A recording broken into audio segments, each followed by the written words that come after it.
ایمان اللہ انہی لوگوں کو عطا فرماتا ہے جن سے اللہ راضی ہوتا ہے۔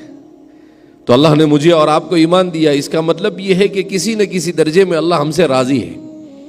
مگر اس ایمان کو موت تک لے جانا وہ اس زمانے کا سب سے بڑا چیلنج ہے۔ اس لیے کہ حدیث پاک میں نبی کریم صلی اللہ علیہ وسلم کا ارشاد ہے کہ فتنے ایسی شدت اور ایسی کثرت کے ساتھ ہوں گے کہ یصبح الرجل مؤمنا ویمسی کافرا، کہ ایک آدمی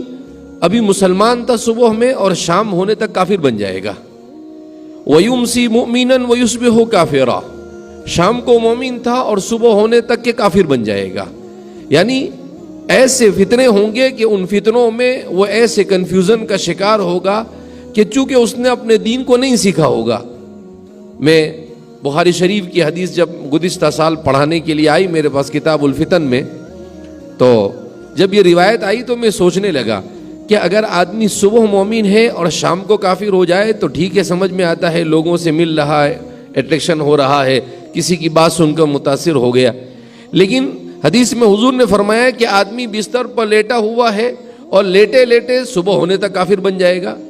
تو میں اس پر سوچنے لگا کہ اللہ یہ کیا چیز ہے، بستر پر لیٹے لیٹے انسان کیسے کافر بن جائے گا؟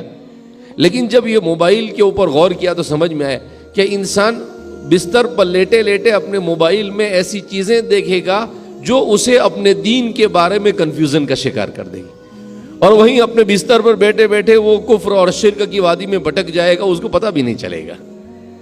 لہذا اس بنا پر ایسے زمانے میں مسلمان کا کام اور مسلمان کا فریضہ کیا ہے کہ وہ اپنے ایمان کو موت تک حفاظت کے ساتھ کیسے لے جائے۔ سیدنا حضرت علی رضی اللہ تعالیٰ عنہ سے ایک روایت ہے